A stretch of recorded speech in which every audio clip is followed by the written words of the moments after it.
Hello everyone, कैसे हैं आप सभी। उम्मीद करते हैं आप सभी स्वस्थ होंगे। आप सभी लोगों के लिए बिहार स्टेट साइंस का प्रैक्टिस सेट लेके आए हैं, जिसके पिछले वीडियो में फिजिक्स और केमिस्ट्री के पीवाईक्यू करवा दिए गए हैं। तो ये इस वीडियो में बायोलॉजी के प्रश्न लिए गए हैं। चलिए शुरू करते हैं। आज का पहला प्रश्न, पेट में भोजन को पचाने के लिए निम्नलिखित में से किसकी आवश्यकता खास होती है? हवा की, पानी की, एंजाइम की या खनिज की? इसका जो राइट आंसर हो जाएगा वो सी हो जाएगा। नेक्स्ट क्वेश्चन पे चलते हैं। श्वसन है तो अपचयन कैटाबोलिस प्रक्रिया, उपचयन एनाबोलिस प्रक्रिया, उक्त दोनों या इनमें से कोई नहीं। तो इसका जो राइट आंसर हमारा हो जाएगा वो पहला हो जाएगा। अपचयन यानी कैटाबोलिस प्रक्रिया है जो हम श्वसन करते हैं। नेक्स्ट क्वेश्चन पे चलते हैं 73 पे।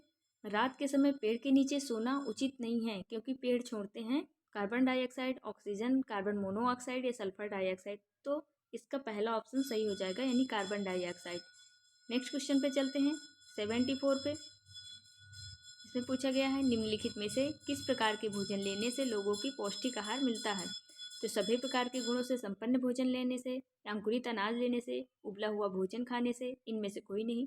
तो हो जाएगा इसमें ऑप्शन सभी प्रकार के गुणों से संपन्न भोजन लेने से, यानी इसमें मिनरल्स, सॉल्ट्स, प्रोटीन, विटामिन यानी सारे तत्व मौजूद हों। चलिए नेक्स्ट क्वेश्चन पे चलते हैं। नेक्स्ट क्वेश्चन है हमारा, डायबिटीज मधुमेह का कारण है तो इंसुलिन की कमी, पस की कमी, लार की कमी या लौह की कमी? इसका जो हमारा राइट आंसर हो जाएगा वो ए हो जाएगा, इंसुलिन की कमी। चलिए नेक्स्ट क्वेश्चन पे चलते। नेक्स्ट क्वेश्चन है हमारा 76, सुक्रोज में होता है, सुक्रोज में ग्लूकोज एवं ग्लैक्टोज होता है या ग्लूकोज एवं फ्रक्टोज होता है या फ्रक्टोज एवं ग्लैक्टोज होता है या ग्लूकोज, फ्रक्टोज एवं ग्लैक्टोज तीनों होता है? इसका जो हमारा राइट आंसर हो जाएगा वो बी हो जाएगा, यानी ग्लूकोज एवं फ्रक्टोज होता है। नेक्स्ट क्वेश्चन पे चलते हैं। नेक्स्ट क्वेश्चन है हमारा, तालाब को कहा जा सकता है? तो पहला ऑप्शन है कृत्रिम इकोसिस्टम, सेकंड ऑप्शन है प्राकृतिक इकोसिस्टम, एंड थर्ड ऑप्शन है बायोम, एंड फोर्थ ऑप्शन है पौधों और जंतुओं का एक समुदाय। इसका जो हमारा राइट आंसर हो जाएगा वो प्राकृतिक इकोसिस्टम हो जाएगा। नेक्स्ट क्वेश्चन पे चलते हैं। नेक्स्ट क्वेश्चन है हमारा 78। इसमें पूछा गया है कोई व्यक्ति चावल, दाल एवं दही खाता है तो नीचे दिए गए में से इन्हें किसकी कमी हो जाएगी? स्टार्च की कमी, वसा की कमी, विटामिन ए की कमी या प्रोटीन की कमी? तो चावल में स्टार्च होता है, इसकी कमी तो होगी नहीं, और दही में भी वसा होता है, इसकी कमी भी नहीं होगी, और दाल में प्रोटीन होती है तो इसकी भी कमी नहीं होगी। तो इसका हमारा ऑप्शन हो जाएगा सी, विटामिन ए की कमी। नेक्स्ट क्वेश्चन पे चलते हैं। दीर्घकालीन कठिन परिश्रम के पश्चात मांसपेशियों में होने वाली थकान किस कारण से अनुभव होती है? इसका जो हमारा राइट आंसर हो जाएगा वो डी हो जाएगा, यानी लैक्टिक एसिड का जमाव। नेक्स्ट क्वेश्चन पे चलते हैं 80। चॉकलेट स्वास्थ्य के लिए खराब हो सकती है क्योंकि इसमें निम्नलिखित का अंश अधिक होता है? कोबाल्ट का, निकिल का, जिंक का, लेड का? तो इसका राइट ऑप्शन हो जाएगा लेड का।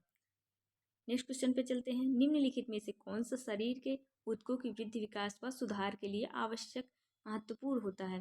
तो प्रोटीन है, वसा है, विटामिन है, कार्बोहाइड्रेट है। तो ऊतकों की टूट फूट की मरम्मत कौन करता है, वृद्धि विकास कौन करता है? वो प्रोटीन करता है। तो इसका राइट ऑप्शन हमारा ए हो जाएगा, 81 का ए राइट ऑप्शन। नेक्स्ट क्वेश्चन पे चलते हैं 82 पे। पौधों में जल की ऊपर की ओर गति कहलाती है? जल स्राव कहलाती है, वाष्पन कहलाती है, वाष्पोत्सर्जन कहलाती है या रसारोहण कहलाती है? तो पौधों में जल की ऊपर की ओर जो गति कहलाएगी वो रसारोहण कहलाएगी, यानी रसारोहण। अब जो इसमें जल का कौन से संवहन ऊतक के द्वारा जल संवहन होता है? तो वो होता है जाइलम के द्वारा। और फ्लोएम के द्वारा क्या होता है? भोजन का संवहन होता है, ये याद रखिएगा। नेक्स्ट क्वेश्चन चलते हैं। नेक्स्ट क्वेश्चन पे 83 पे, सबसे अधिक लोहा पाया जाता है? तो केला में पाया जाता है, दूध में पाया जाता है या सेब में पाया जाता है? तो सबसे अधिक आयरन जो किस में पाया जाता है वो हरी सब्जियों में पाया जाता है। नेक्स्ट क्वेश्चन पे चलते हैं 84 पे। 84 में पूछा गया है एक प्रकाश संश्लेषण में किसका ऑक्सीकरण होता है? तो प्रकाश संश्लेषण में जो होता है वो जल का ऑक्सीकरण होता है। नेक्स्ट क्वेश्चन पे चलते हैं। नेक्स्ट क्वेश्चन हमारा 85। पौधे की लंबाई में वृद्धि के लिए आवश्यक नहीं है, सोडियम नहीं है या कैल्शियम नहीं है, नाइट्रोजन नहीं है, फास्फोरस नहीं है? तो इसका जो राइट आंसर हो जाएगा वो सोडियम हो जाएगा। बाकी नाइट्रोजन, कैल्शियम, फास्फोरस तो वृद्धि के लिए आवश्यक होते हैं। अब नेक्स्ट क्वेश्चन पे चलते हैं। नेक्स्ट क्वेश्चन है हमारा 86। निम्नलिखित में से किसमें कार्बोहाइड्रेट की न्यूनतम मात्रा होती है? तो इसका जो राइट आंसर हो जाएगा आलू हो जाएगा, मकई, केला या मटर हो जाएगा? तो न्यूनतम मात्रा पूछा है, तो अधिकतम मात्रा तो आलू केला मकई में होती है, तो न्यूनतम पूछा है तो बचा मटर। यही लास्ट ऑप्शन हो जाएगा, ये मतलब 86 का जो ऑल सही ऑप्शन है वो मटर हो जाएगा। अब नेक्स्ट क्वेश्चन पे चलते हैं। नेक्स्ट क्वेश्चन है 87। हाइड्रोफाइट कहते हैं बिना जल का पौधा, बिना मिट्टी का पौधा, बिना कार्बन डाइऑक्साइड का पौधा या इनमें से कोई नहीं। तो इसका जो राइट ऑप्शन हो जाएगा वो बी हो जाएगा। फिलहाल ये पाए तो जाते हैं जल में भी मिट्टी में भी, लेकिन ऑप्शन के हिसाब से बिना मिट्टी का पौधा। नेक्स्ट क्वेश्चन पे चलते हैं। नेक्स्ट क्वेश्चन है हमारा 88। हमारे आहार का निम्न में से कौन सा भाग हड्डियों और दांतों की संरचना के लिए आवश्यक होता है? पोटेशियम होता है, आयरन होता है, कैल्शियम होता है या विटामिन सी होता है? तो इसका जो राइट ऑप्शन सी हो जाएगा, यानी कैल्शियम होता है। नेक्स्ट क्वेश्चन पे चलते हैं। नेक्स्ट क्वेश्चन है हमारा 89। एपीफाइट वे पौधे हैं जो दूसरे पौधों पर आश्रित होते हैं, तो भोजन के लिए आश्रित रहते हैं या छाया के लिए, जल के लिए, यांत्रिक अवलंबन के लिए। तो एपीफाइट जो पौधे होते हैं वो तो स्वपोषी होते हैं, अपना भोजन स्वयं बनाते हैं, परंतु यांत्रिक सहारा के लिए वो दूसरे पे आश्रित रहते हैं, तो यांत्रिक अवलंबन के लिए ये हमारा राइट आंसर हो जाएगा। अब नेक्स्ट क्वेश्चन पे चलते हैं। 90। अग्न्याशय को पाचक रस के उत्पादन के लिए उत्तेजित करने वाला हार्मोन निम्नलिखित में से कौन सा है? जिसमें हार्मोन पूछा है, तो हार्मोन रेनिन, ट्रिप्सिन, पेप्सिन, तो एंजाइम है, ये प्रोटीन को पचाने वाले तीनों एंजाइम हैं। और जो हार्मोन्स हो जाएगा तो वो सिक्रेटिन हो जाएगा, यानी हमारा जो राइट आंसर वो सी हो जाएगा। नेक्स्ट क्वेश्चन पे चलते हैं। नेक्स्ट क्वेश्चन है हमारा 91। एड्स विषाणु का अनुवांशिक पदार्थ है, तो इसमें कौन सा में से है? द्विरज्जुकी डीएनए, द्विरज्जुकी आरएनए, एकल रज्जुकी आरएनए, एकल रज्जुकी डीएनए। इसका जो राइट आंसर हो जाएगा एकल रज्जुकी आरएनए, यानी सिंगल स्टैंडर्ड आरएनए। एड्स का जो फुल फॉर्म होता है एक्वायर्ड इम्यूनो डेफिशिएंसी सिंड्रोम होता है, तो इसका जो राइट ऑप्शन है वो सी है। चलिए नेक्स्ट क्वेश्चन पे चलते हैं। नेक्स्ट क्वेश्चन है हमारा 92। इसमें पूछा गया है निम्नलिखित में से कौन एक लौह संचयी प्रोटीन है?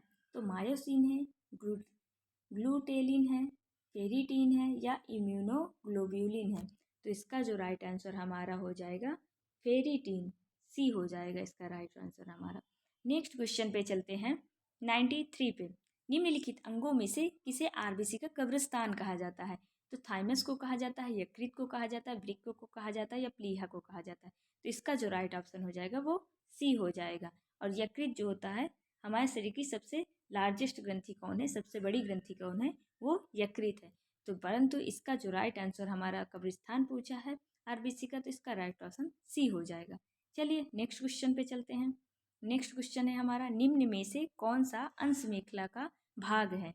तो इलियम है, स्टियम है, एसिटाबुलम है या ग्लिनाइड है? तो इसका हमारा जो राइट आंसर हो जाएगा वो डी हो जाएगा, यानी ग्लिनाइड गुहा।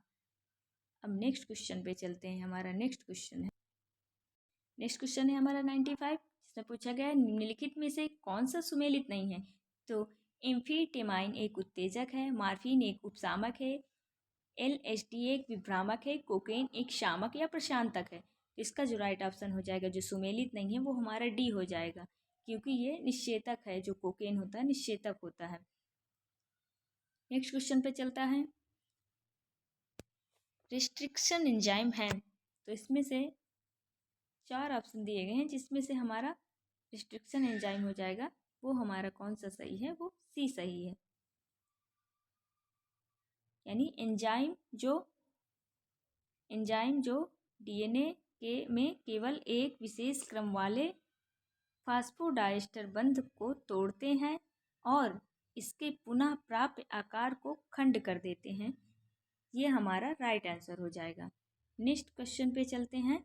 नेक्स्ट क्वेश्चन है हमारा एक कोशांगक जिसमें अपवाद रूप में जल अपघटनीय एंजाइम की अधिकता होती है, इसमें जो राइट आंसर हमारा हो जाएगा वो लाइसोसोम हो जाएगा, यानी सी नंबर सही है 97 का। नेक्स्ट क्वेश्चन पे चलते हैं 98 में पूछा गया है अस्तनी के इन्वर्टिब्रल डिस्क में निम्नलिखित में से किस प्रकार का कार्टिलेज पाया जाता है? तो हाइलिन कार्टिलेज पाया जाता है या फाइब्रस कार्टिलेज पाया जाता है या कैल्शियम कार्टिलेज पाया जाता है या इलास्टिक कार्टिलेज पाया जाता है? तो 98 का जो हमारा राइट आंसर हो जाएगा वो हमारा बी हो जाएगा, फाइब्रस कार्टिलेज पाया जाता है। अब 99 पे आ गए हैं हम। निम्नलिखित में से कौन सुमेलित हैं? Giraffe, Lamarck, Drosophila, Morgan and Galapagos island यानी डार्विन की finches, origin of species Mendel. तो ऑरिजिन ऑफ स्पीसीज ये हमारा राइट आंसर हो जाएगा, मेंडल के द्वारा है, और मेंडल ने ही अनुवांशिक का जनक कहा गया है, फादर्स ऑफ जेनेटिक्स। अब हम नेक्स्ट क्वेश्चन पे चलते हैं। नेक्स्ट क्वेश्चन है हमारा 100। एडीएच पारगम्यता का नियमित करता है समीपस्थ कुंडलित नलिका की, संग्रह नलिका और दूरस्थ कुंडलित नलिका की, हेनले के लूप के आरोही नल की, हेनले के लूप के आरोही नाल की। तो इसका जो हमारा राइट आंसर हो जाएगा वो बी हो जाएगा। तो आज हमारा बायोलॉजी के ये सारे क्वेश्चन समाप्त होते हैं। जो 100 नंबर के बिहार स्टेट में 100 नंबर की साइंस का पेपर होता है, तो उसका हमारा कंप्लीट हो गया है। जिन्होंने पिछला वीडियो नहीं देखा है तो वो चैनल को लाइक और सब्सक्राइब करें। यदि वीडियो पसंद आए तो शेयर भी करें। धन्यवाद।